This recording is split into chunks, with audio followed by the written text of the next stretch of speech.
desde Las Vegas, Nevada. Iniciamos con el programa Hablando de Bienes y Raíces con JC Castillo y sus invitados. Comenzamos.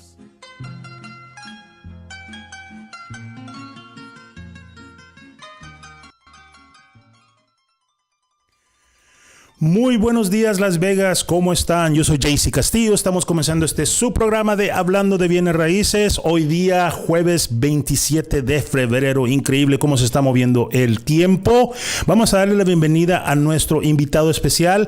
Today we have a very special guest. Today we have Jake. And no, it's not Jake from State Farm. It is Jake from the Credit Line. Jake, good morning, sir. Yes, good morning. Thank you for having me. Not a problem. Jake, if you want to go ahead and tell me your name, your last name, the company you represent, how long you've been in the industry, so like that our audience could go ahead and, get all that information. We will really appreciate it. Absolutely. So yes, my name is Jake Fromowitz. I'm one of the co-owners of the Credit Lion.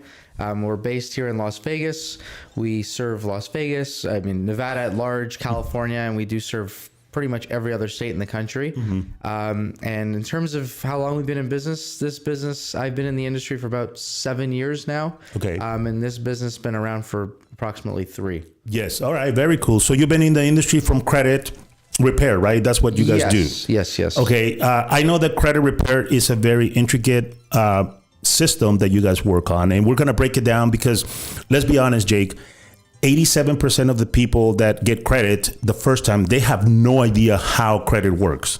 Absolutely. And I think honestly, personal opinion, and correct me if you're done. If you don't like it, go ahead and shoot me down. And you guys know how to shoot me down. Don't worry about it. But I think that is created by design, right? The credit companies do not want you to be smart on credit because then they cannot make money off of you. Isn't that correct?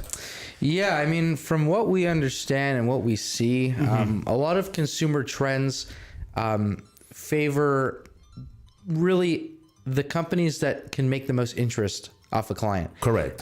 If we're just speaking about credit cards, for example, American Express, really, like a company like that, or Chase, they don't make income on clients who are not revolving users. Correct. And what that means is if they're not using their cards, or if they are using them, but they're paying them back immediately, there's no interest, there's no fees to earn on those. So the system really is designed to, make these people revolvers. And at that point, they're into the 20, 30% interest range. And that's unfortunately how it goes. Yes. So. And you know what, again, right, we're going to be talking about the truth about what credit is about, right? You have great credit. The world is your oyster. You could do and buy whatever you want. Absolutely.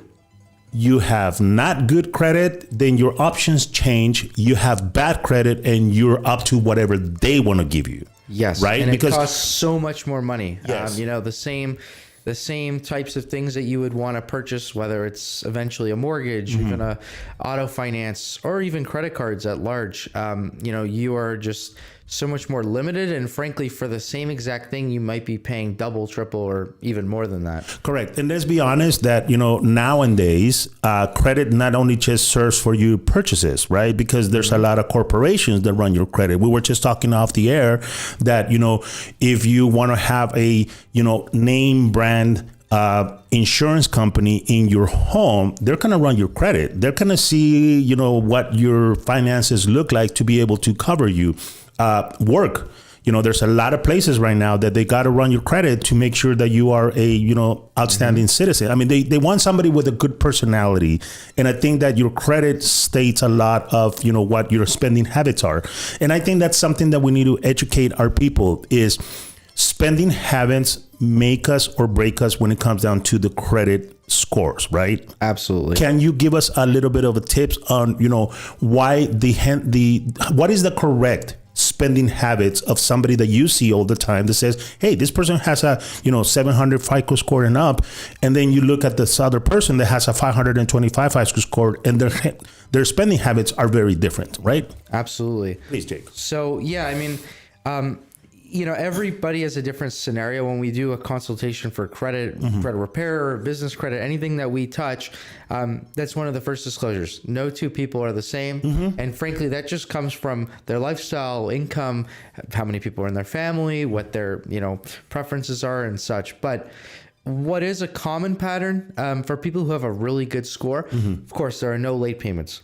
Okay. That's the first thing. So if there are late payments, that's something that has to be cleaned up immediately. You're better off making a minimum payment than not making one at all. But what is really common for high scoring clients is that they pay their balances before the statement dates come out. Okay. So typically what we tell clients, if you can financially, at the end of every week, pay your credit cards down, your obligations down, the maximum amount you possibly can, not to a minimum, to a maximum. As much as you can afford to pay it. That way you cannot get yourself in trouble should you have a little bit of a rough patch for a week or two. You keep your balances low. And of course, with the FICO model, it's a very big percentage, keeping revolving balances under 20 or 30%. Right. One of the things that you just brought up right now, which I think it's really important, Jake, is the discipline of paying your bills on time. Yes. Right. You said, you could be having good credit for, 3 years. And 2 late payments will actually impact your credit quite a bit. Right? Very much so. And people don't understand that. They're like, you know what? Hey, that's fine. I mean, as a matter of fact, I have the stats here. It says as of February 2025, the average interest rate in a credit card is 24.21%. Wow. That's a lot of debt compared to last year when it was 2024, where, we're looking at numbers that, credit card debt was, like about $2,300, $2,500. So the debt, it has soared, is doubled, and your interest rate has doubled too. And a lot of people in the mortgage industry, because we do talk a lot about mortgages here, they're all like, oh my God, 7% interest rate is high, but you're paying 24% in a revolving credit. That makes absolutely right. Can you explain how that impacts the long-term debt in somebody with a scenario like that? I mean, imagine you have $5,500 in debt at 24%.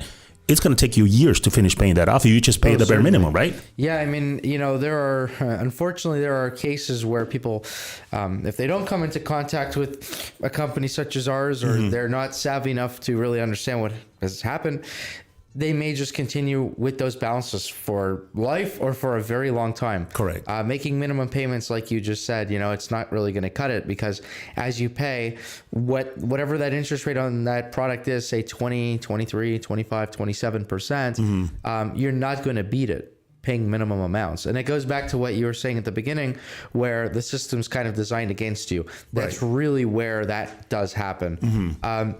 In our office, what we will do when scenarios come like that, because again, we see all kinds of things, and we'll probably be talking about some more of those scenarios.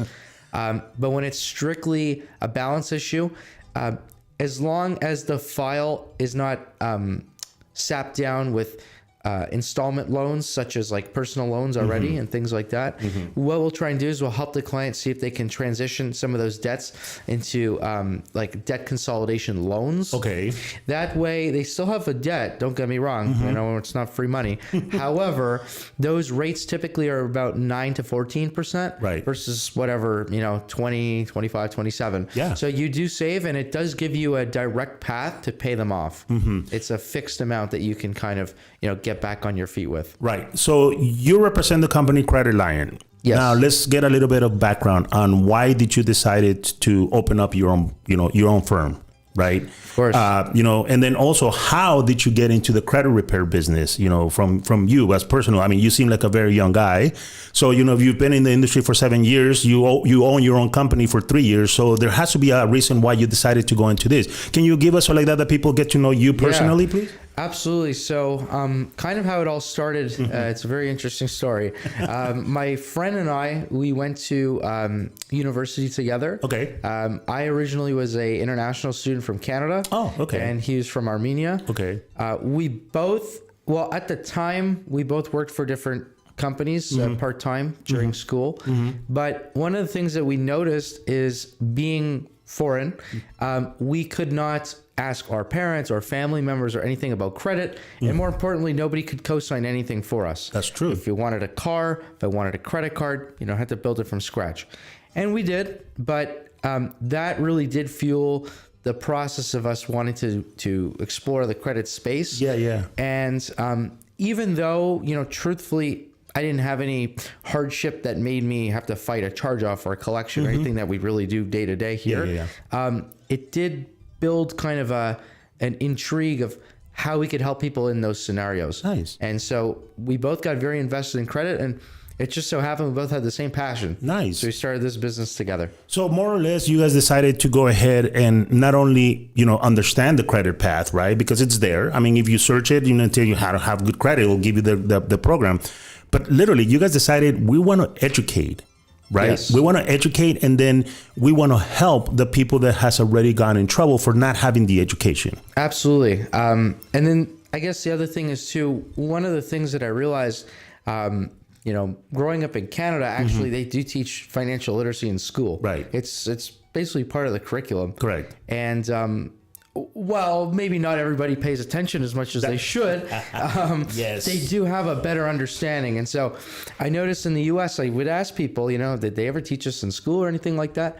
And the answer is simply no. And that goes even further because, you know, there's so many people to come to the United States, they immigrate here from other places, and they as well, you know, are not taught this either, right? Yes. Both not taught this, and both they come to a new country with a totally new system. Correct. So that also felt at home for me because we speak with clients from all different places that have immigrated here, and I kind of feel like I was there at one point and I want to help them. You know what? That's really cool that you're sharing that with us because, you know, a lot of my audience is Spanish speaking, right? And you're right. In the Hispanic countries, you know, credit is not a thing unless you have a lot of money and you understand it. Right. 90% of the people, they want to do everything in cash. That's why a lot of our families, they have, you know, cash in the mattress, right? And they have cash here and they want to buy everything cash. And then they come to the United States and realize, well, cash is king, but credit puts you in a different manner.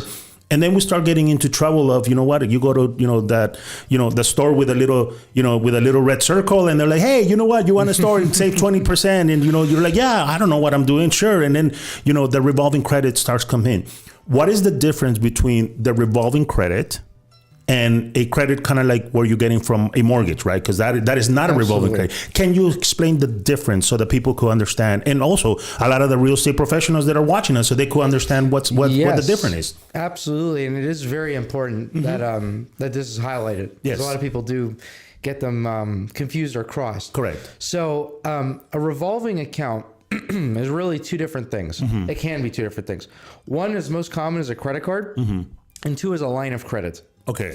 So those both come with a limit, which the reason why they're very important for your score is because those actually have an intricate balance where if you go over a certain percentage and you use it over, you know, for a period of time, it begins to negatively affect your score. Okay. However, there is a middle ground, and it does depend on both your file and it does depend on the age of the account. There's a lot of, but generally in the industry, we say around 20 to 30%, which I think I gave that number before. Yeah. I'll get more specific after where it should be for each file.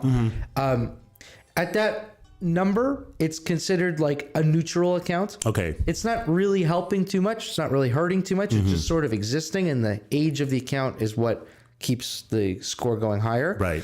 When it's down in the 5-10% range, even 1%, that's where it starts to really increase your score. Okay. So we tell clients, if you can keep those balances low in those ranges, you're going to get that boost. On an installment account, you don't have that same scoring metric because there is no limit. Correct. You are scored on precisely how many on-time payments you've had, how long the account's open. And examples of an installment account are pretty much everything else. Mortgage, car loan, even a personal loan. A personal loan with no limit, that is. Right. Not a line of credit. Correct. Things of that nature, yeah. Okay. Now, we hear a lot in the news right now that, you know, the Fed is getting together and they're kind of lower the interest rate and they do this and everything. And then the rate, last time that he cut the rate was in October Yeah, October, November last year, he cut the rate for 50 basis points, and everybody in the mortgage industry was like, "Yeah, that interest is gonna go," and then the interest went whoop, it went straight up, right? Yep. But the rate that the Fed cuts, it does impact the car payments and the credit card. Is that correct, or am I wrong? No, you are correct. Okay. It does, because really a lot of this stuff is based off prime plus. Yes. And plus is whatever the bank determines for their product. Correct. In their underwriting. However, I mean, at the end of the day, if you have credit card debt and you have things that are mounting, if the rate went from 25.99 to 23.99, you're still really in a world of hurt. You're still dealing with this. So, correct. I oftentimes, on something such as a credit card, really, you shouldn't be looking at the rates at all. You should just making sure that you're not paying interest. Perfect. So now let's look at, round numbers, right? I learned about, with visuals. Let's say if I have a $500 credit card, that the max is $500. The limit. The limit. Yes. Right. I'm sorry. The limit is $500. If I have debt against that limit of $475, that is not a good thing. Not a good thing. No. Okay. You would be almost maxed out. Okay. And so I don't have a calculator on me. No. But I believe that would be like 95 or 97%. Just about. Yeah. So it's actually interesting. At that percentage, I mean, it's awful. You are directly affecting your credit score. Okay. We see files where there's absolutely nothing wrong besides balances. And once they are paid down to a more achievable level or one where you start gaining benefits, we've seen scores go from like a 620 to a 740. Really? Just by doing that. No repair, nothing, just payments. Just paying off your balance. Exactly. So now, if you were, I just want to continue on that example. Please. If you were at 500 of 500 or 505 out of 500, your score will actually further decrease because now you're scored above the limit. You're maxed out. Well, you're above maxed out. Correct. So on a credit report, sometimes what we'll see is a percentage of like 117% utilization. Yes. That is actually another metric that can further hurt your score. That's where the little red flag comes in and says, hey, we got to look at your balances because it's not about because a lot of the people, they're like, Jake, I'm making my minimum payment every month. I'm making it every other week, right? I already got my auto pay to make sure that the payment gets done. Right. But at this point, the issue is not the monthly payment or the weekly payment or whatever, is your balance. And people need to understand that both things, your balance and your payment, are what's going to either save your credit or really ruin your credit in a heartbeat, right? Absolutely. And we get mortgage reports in all the time from clients and from lenders. And, a lot of times we'll get files in that they've been reviewed, but of course, they're sending them to a credit repair company, so they want our professional opinion. Correct. And we'll look at the file and say, there's really not much credit repair per se to do here. It's about balances. Right. And so one of the things we do, instead of just saying that, we'll actually give them back a matrix of where they should pay these to exactly to get the most optimal scoring. Very cool. Now, the other thing that we want to talk about is not only you guys, want to educate the consumers, right? And get them to understand that, if you have a $500 limit, you literally want to be, you could spend the $500, but you want to have a balance no more than $150 at any given time, right? I mean, if you could pay $350, $400 towards that balance and keep your balance low, it's going to help you, right? Now you're utilizing credit. And that's what the banks want to see, right? They want to see you playing the game. It is totally a game. We've had the opportunity to attend so many conferences during our time in business. And one of the conferences that we were at in August, we were in Orlando, and I got to speak with some of the very people who are the data engineers at FICO. Yeah. And those guys. Yes. They're extremely intelligent, but essentially what I uncovered, and I believe you already know, and I already know, and a lot of people already are aware of this. This system is really designed to, first of all, assess risk for lenders. Correct. Don't get me wrong. That's why it's used in the first place. Yes. But more importantly, there is an aspect of if people are what we call revolvers, where they use a lot of their credit and it just slowly pay it back and it's accumulating interest. they are put in a subprime category. And there is a whole other sector of financing that honestly does thrive on that. Yes. And should the system be designed different, they possibly wouldn't have an industry. No, and I agree. I mean, we were talking about it right before we went on the air. Is like when you go to a car dealership, they actually, when you have a good credit, they're kind of like, they're not really excited to help you because they know you're going to get a good rate. Your payment is going to be fair. You know what you're doing, so they cannot, like talk you into doing something. But when you have a couple of things in your credit card, they're like, oh, this guy, we're going to get him a 28% interest rate on a $45,000 car, right? Because that's how they make their money. Let's be honest. The system has been created for people to make money. It is our job as consumers to understand how not to get played. Yes. Does that make sense? Yeah. And if I can add to that, there's a few points I want to bring up because that was full of about 5 amazing things. Please. So the first is, I mean, honestly, the way that dealership financing works, and I'm going to say something else about how you can avoid this too. Please. You go into the dealership and you look at a vehicle, whatever, and if you're interested in purchasing it, if you don't have your own financing lined up beforehand, or you're not paying cash, or if you're not leasing, because leasing goes through just one network. Correct. They will take your credit, run it everywhere at every which bank. It's called a shotgun. And then what they'll do is they'll get answers back from these banks, yes or no, and they add an additional percentage to these loans, and that's where they make their margin, the dealerships. Okay. So it's kind of like the mortgage industry. Exactly. But honestly, sometimes these percentages are higher. Right. So, you're dealing, like, you'll never see a mortgage at 28%, right? No. But sometimes a bank will come back at 18 and the dealer will say, perfect, it's 24% rate. Right. So they're trying to make 6 points on you. Of course. So one, you can avoid that by obviously making sure your credit's in tip-top shape. But two, if and when your credit is in tip-top shape, always apply beforehand with a bank that you work with or a credit union that you work with. That's a great tip. Yes, because that shotgunning effect that I mentioned, what ends up happening is you have 20 inquiries. And so technically speaking, on the FICO level, that counts as one inquiry for the scoring. But for a lot of other applications, say you then go apply for a business credit card or go apply for a personal credit card or other lines of credit, whatever.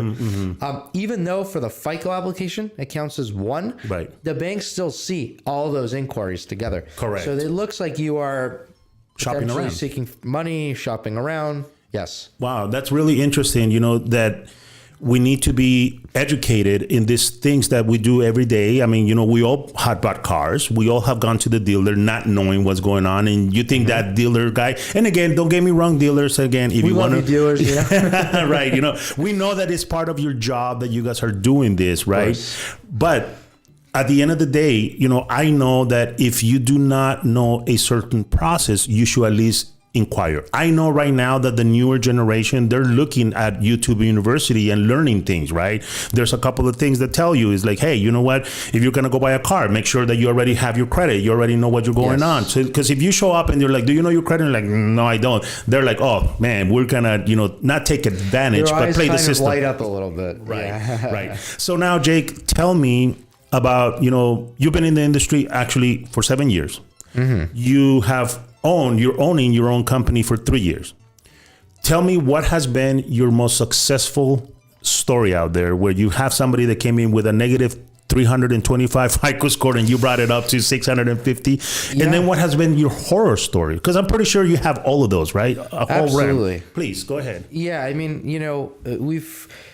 I have to think a little bit, but I think the horror stories, I'll put them as stories, not story. Please. It's really, unfortunately, it's the client's detriment where they're given all the tools. We, tell them again and again what to do. And sometimes it's not even finances. It's just bad habits that can't be broken. They get stuck in them. But for example, we'll have files where, from the past, they maybe had some collections or a charged off credit card, or could even be a repossession or a surrender, voluntary surrender on their credit report. And we'll go in there, we'll work with the creditors and the credit bureaus. We'll identify all errors in the accounts. And we'll have these things, deleted. Right. only to find new late payments. Oh my God. And so unfortunately, when that happens, it kind of disincentivizes us and really the consumer to keep going because they don't see their score really progressing anywhere. Right. And unfortunately, it's because of these new late payments.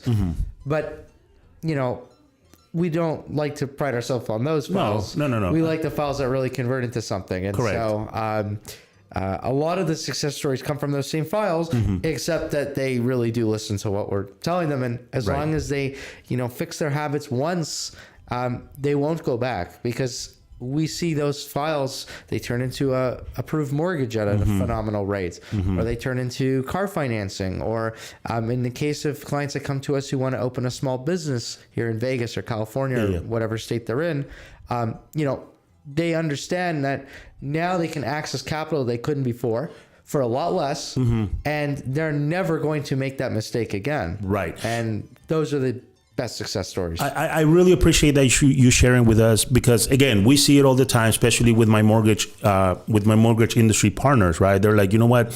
We get them hooked up with the credit line to go and do whatever they need to do to fix their credit. Sometimes, like you said, there are errors that could be fixed right away, but sometimes it doesn't turn to be as successful as we thought, because the discipline of the consumer doesn't change. Right. It's kind of like, if you want to go ahead and, go to the gym and lose weight, one of the disciplines is you got to stop eating junk food. And if you go to the gym every day and you continue, right after the gym, you go across the street to eat, this crazy junk food, it's not going to work. So it's a lot of responsibility from the consumer to understand where your guidance is. Right. And I believe that you guys, Credit Lion, provides them a roadmap and saying, hey, if you want to get to this, you have to start here, go here, go here, go here. And if they don't do it, then unfortunately it's on them.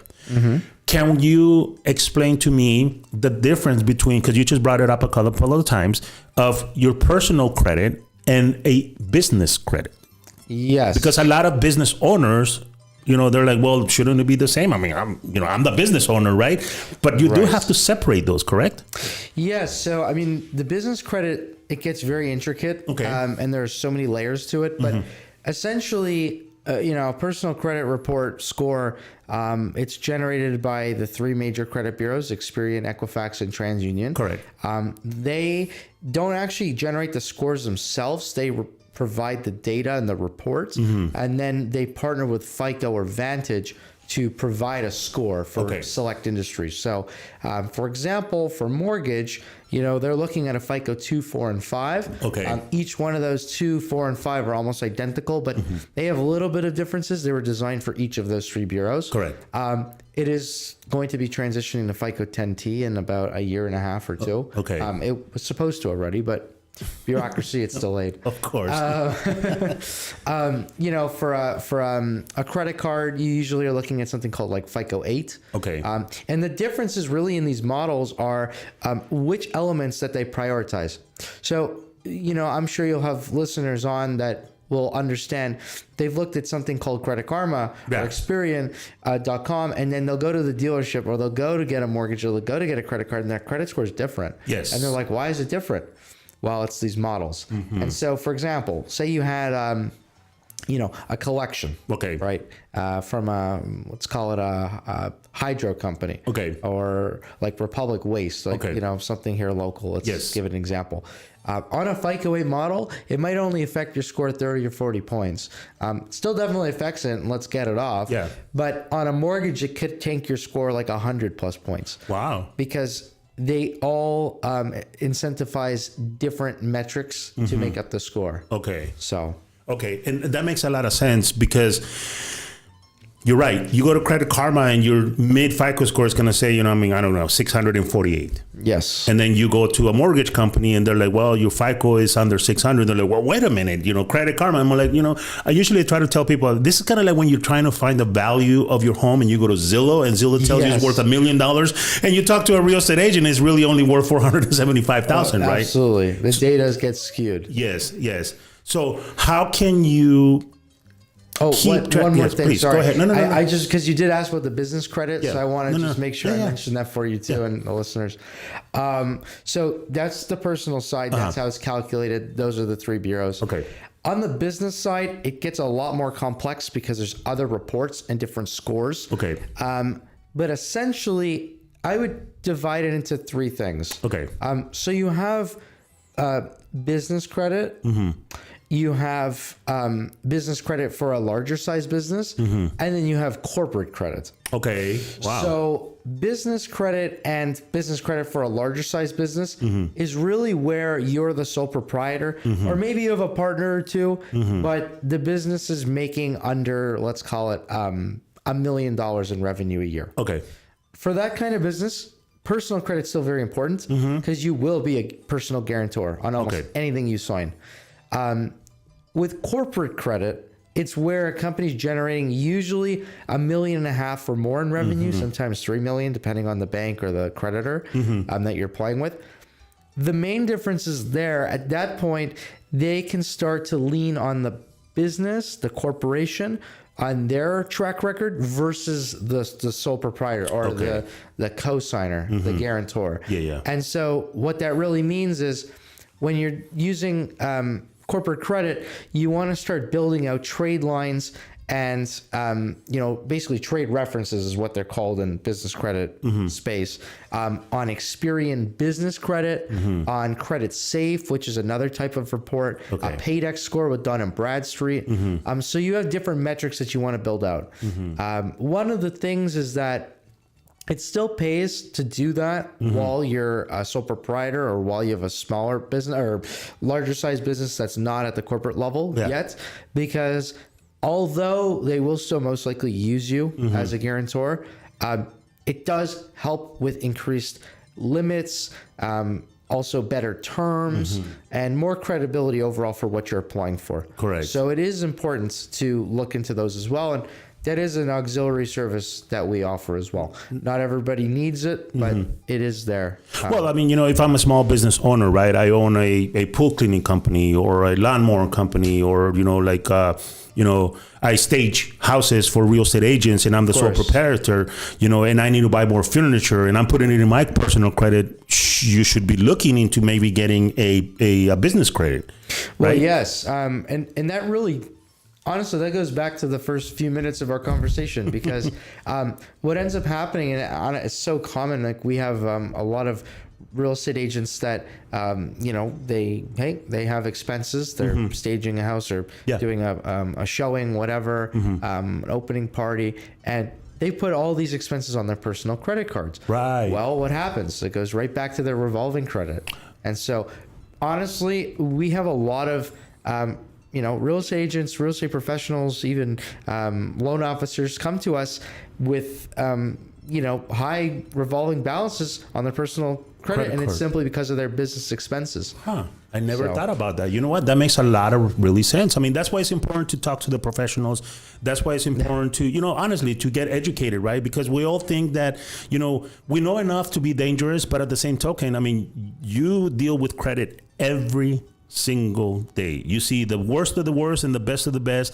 You come out with the best practices for people. You try to educate them and tell them, hey, this is the path that you need to take, right? And you don't, if you need to go and sell a home, I mean, I'm pretty sure you could probably figure it out, but you're like, no, I want to leave it to my real estate agent to do that, right? So we want to stay in our lanes and be able to understand that that's what the professionals are there for. So one of the things that I know for a fact that when it happened, when we start with credit, we don't understand what really a collection turns to be. And that is one of the most biggest pain in the butt out there, because collections get transferred from, company to company. I mean, I know people that, they get a letter from a collection company like, hey, we're trying to collect money on this debt that you had over 20 years. I'm like, 20 years ago, but they just keep on throwing that.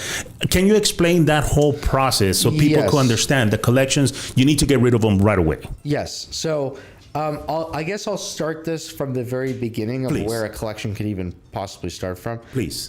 Now, utility collections and different things like that, where they really weren't like a credit product to begin with, but they just weren't paid, they're pretty simple. I mean, if you didn't pay, they're going to be sold off to a collection company at some point. Yeah, and sorry to interrupt you, but just so people can understand, utility collection says you didn't pay the gas bill, you didn't pay the electric bill. Correct. I know the biggest one here in Vegas is your trash.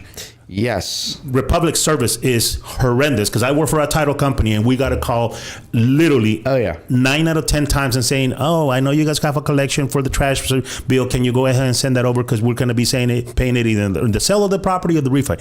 So those are the collections that you're talking about, right? Yes. Okay. The most common ones like that, I mean, yes, Republic in Vegas is pretty common. Oh, yeah. We see it every day, honestly. Yeah. But even things like Verizon or T-Mobile, those, they didn't really start as like a credit account per se, but they do end up on a credit report. In some cases, they'll be collected directly by the company. Okay. So on some reports, you'll see it says Verizon themselves. In other cases, a company like T-Mobile or AT&T, they'll sell it off to a third party. But either way, those are all things that we want to take care of and remove from your report. Right. And in those, there are inaccuracies in how they're reported, how the debt's transferred. Is there permission for that debt to be sold to a third party? Is there permission to be sold to that third party? Is there permission for it to be transferred from that third party to another third party when they can't collect it? Is it past a statute of limitations? How long they can collect on it? There's so many things. Privacy laws in Nevada and California, above the federal laws that are in place as it is the federal fair debt. Fair debt collection. Yes. Yeah. FDCPA. Yeah. So there are so many layers to it that we can work with those. Now, the other way a collection can form is, let's go back to, I'll give you an example. There's a bank called Comenity Bank in Columbus, Ohio. They are essentially, they have the contracts for almost all store credit cards. So think if you ever seen like a Victoria's Secret credit card or Target or Target has its own. Oh, okay. But I'm actually gonna give that example after because they do something else. Oh. But Comenity is a great example.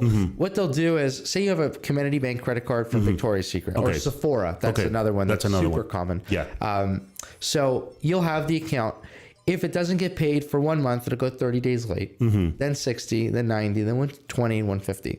Usually at 150 or 180, it becomes what's called a charge-off. Okay. It's not a collection, but it's effectively just as bad. It means that the company assumes that you're not going to be able to pay them back in that term.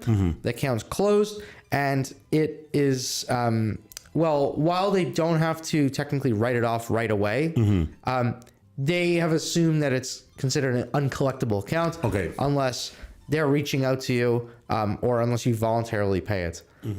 So it detrimentally affects your credit. Right. Now, the difference from here is what those creditors do. Okay. So some creditors like Comenity will have it as a charge-off for a little while, and then they'll sell it to a third party to collect. Okay. So they'll sell it for, say, 5-10 cents on the dollar to another collection company, a collection company. The account on your credit report goes from what says charge-off or C-O to a C, which is just a collection. Okay. Now, a company like American Express will never do that. Okay. They will continue to report as a charge-off and try and collect it in-house. Okay. That's the difference. Okay. Yes. That makes a lot of sense, to be honest with you, because again, a lot of people don't understand that. Now, we're looking at a new trend. And I do this, and I know this because I have a lot of mortgage brokers that are here, and they're like, you know, people don't realize that, that whole factor of, buy now and pay later, it doesn't really, come in your credit or doesn't get reported. But if you stop making payments, it will automatically get notified. Yes. And that's something that our industry has changed. Everybody and their mother now has a phone. Right. And it's so easy now with, TikTok shop and Instagram and all of this stuff and, Facebook, marketplace and everything. I mean, you could buy stuff over your phone with just a click. Yeah. And they'll divide the payments for, 8 almost payments. Too easy. Right. It's way too easy. And people need to realize that type of debt could get you in a lot of trouble if you miss a payment as well, because it is a voluntary debt that you're acquiring, there is really not a contract that you're signing with them, even though it's in the 5 terms. And people are like, oh, well, I don't know, I was buying this, and he had no. Right. If you click on it, you're gonna buy it, right? Can we talk a little bit how dangerous is not knowing, getting into those type of debts as well, please? Absolutely. So I mean, this has been more of a common trend, I think, with ever since, well, really before the pandemic, but especially after, inflation has gone rampant. Yes. To say the least. Yeah. And so this need for, financing short-term things has really come about. And I don't necessarily believe it's a need. I think it's more to push wants. I agree. Right? I agree with you. Wow. I applaud you for that, man. I do. But yes, what does happen in terms of credit directly, look, if the accounts are paid on time every time, it's not really a problem because they don't show up. The only example that does kind of show up like that is a company called Affirm, which is honestly, I think, the most popular one. They have a contract with Experian to report those debts, both on time or late. So it can actually, technically, it can help you, but we don't really look at it like it's a very impactful account. Correct. It can hurt you, though, certainly, if you do miss payments. And oftentimes, we see on credit reports all the time, 30 days late on Affirm, 60 days late, charge off on Affirm. And for these dollar amounts, it's crazy. $9, $80, really? $200. Like, I mean, very small things, but hey, that can hold up a mortgage. Yes. That can hold up a credit card application. That can hold up your small business from getting funded. Correct. So those little things that you don't think about, they actually can make a massive impact. It is quite, yeah. You know what, Jake? You have given us so much information. Again, right? We're not all understanding of the depth of credit. It is a big pool. I mean, from what I understand, it's $1 billion industry out there for credit companies. They charge you for being late percentage. I know that the government is trying to, limit the amount of charges that they do, especially with the banking. I know that, they went from $35 insufficient fund, charges to $5 and everything. And even at $5, they're going to make $1 billion anyways, right? Well, yes. But they'll find other ways. They'll find other ways. That's correct. But I think that a lot of people, and unfortunately, we just ran out of time. And I would love to invite you one more time to come here because we haven't even touched about credit. I mean, we haven't even talked about bankruptcies. Right. We haven't talked about foreclosures. I mean, those things are big items on credit reports, right? Absolutely. So when somebody goes in and files bankruptcy, that puts you in a totally different target list, if you want to call it. Isn't that correct? Yeah. Well, back to the FICO example and kind of how you're scored. There are different scorecards. So beyond just a credit score, the way it works is you're kind of profiled based on what types of accounts you have on your credit report. Okay. And then you're put into a category. There is a category for people who have filed a bankruptcy in the past. And so sometimes what'll happen is you could file bankruptcy. Oftentimes it is a good thing to do if you're strapped with debt and you have no other way out. And often, we do recommend that clients do file bankruptcy. Right. It is a viable option. The government's given it to us. So, don't use it if you don't have to, but there are opportunities to do it. Right. But even, through the process of filing it, having the accounts, whether it's them being discharged with the bankruptcy or, some types of bankruptcies, you don't have to pay back the full amount, but you have to make agreements to pay them back over time. Correct. But when they're all settled out, your credit kind of, it essentially becomes like when you didn't have credit before, plus a bankruptcy entry on there, just sitting there. Yeah. So you could go back and build it all the way back up, but you can never apex. You cannot hit the top Yeah. of your score because you're still in that category where you're scored with a bankruptcy. So we will work with clients to find if there's any inaccuracies in the way that thing was filed, or more importantly, if how it was reported to the credit bureaus. Right. So there are instances where we actually have deleted a bankruptcy entry from a credit report. Yes. Awesome. Well, Jake, you know what? I really appreciate your time. Again, if you want to give me the contact number on how people could get a hold of you. And, you know, listeners, if you're out there, loan officers, if you're out there, contact, you know, the credit lion. You know, I personally know a loan officer that has a great story on how they were able to help. These are, you know, professionals that they do. You know, they do a professional work to help you guys get a better mortgage. So please reach out to them. Jake, please give me your contact, man. Absolutely. So again, my name is Jake Fromowitz. You can contact us. Our phone number is 702-352-3880. Honestly, though, the best way to really schedule a consultation, because we do them complimentary. So we'll look over your whole file, all three bureaus, and, you know, identify exactly what to do. And even if there is nothing to do, and per se, you know, there's no credit repair to do, but we have to pay down balances. We'll kind of give you a roadmap for that too, like we were saying. Yeah. The best way is to go to our website and book a consultation. It has all the times and all that available. I'm sure you might be able to include a link or something. Yes. But if you go to our website, it's www.thecreditlion.com. You got to put the in before. And then in the top, I believe right corner, it'll say book a courtesy consultation. If you're a loan officer or somebody who wants to maybe affiliate, there is another one that says broker submission. Oh, nice. And then you can go there as well and submit a file. Very cool. Well, Jake, I really appreciate your time. I know the hour has gone by. It's unbelievable. But, you know, I do want to go ahead and give you an open invitation whenever you carve some time to come in here and continue this conversation, because I think that education is the number one thing, right? We have a lot of young people that are getting into the, you know, coming out of college, and they might not understand, you know, credit. And we want to give them the best opportunities out there to, you know, to get good interest rates, right? Yeah.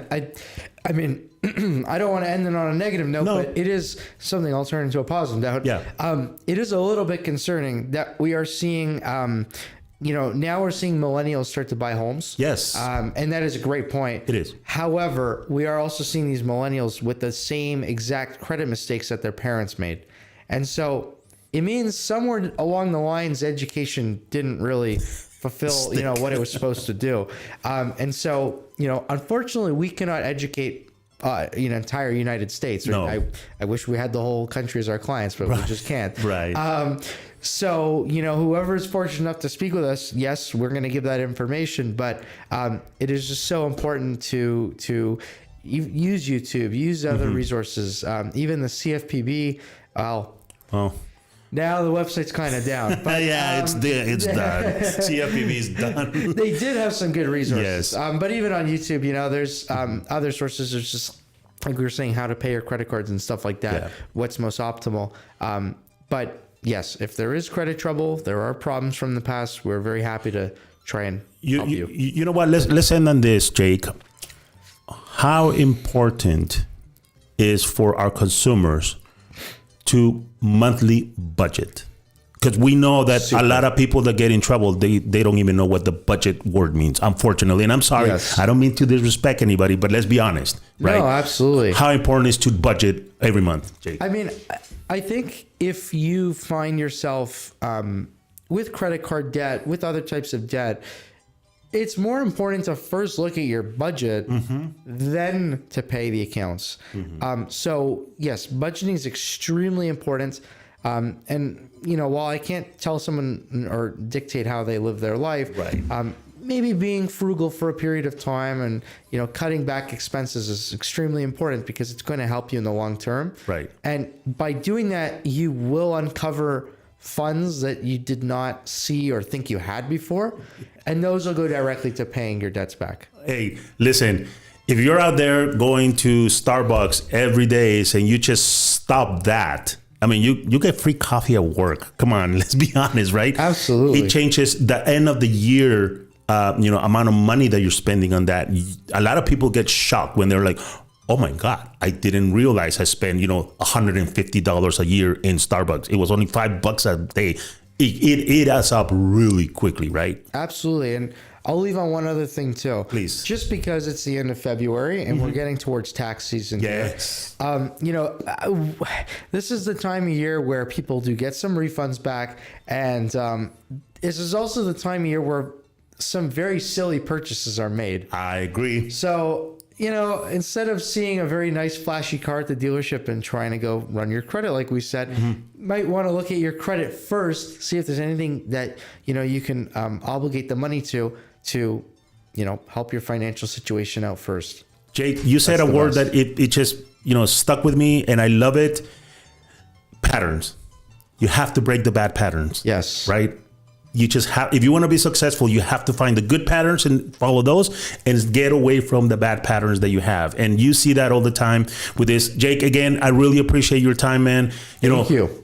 Give me your website one more time where people could go ahead and set up an appointment with you guys, please. Absolutely. So our website is www.thecreditlion.com.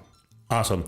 Well, my name is JC Castillo. You could go ahead and contact me outside of the air at 702-416-4302, 702-416-4302. Again, if you like the program, give us a like. If you don't like it, let us know why, and we will adjust it to make sure that we feel your needs.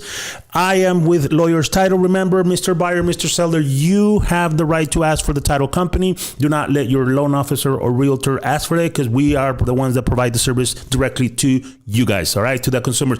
We'll be here next time on the show. Really appreciate it. Like I always tell, please take care of each other, because it doesn't hurt us to not help each other. That's why we're here, to educate our consumers, and we will see you next time on the next show. All right, take care.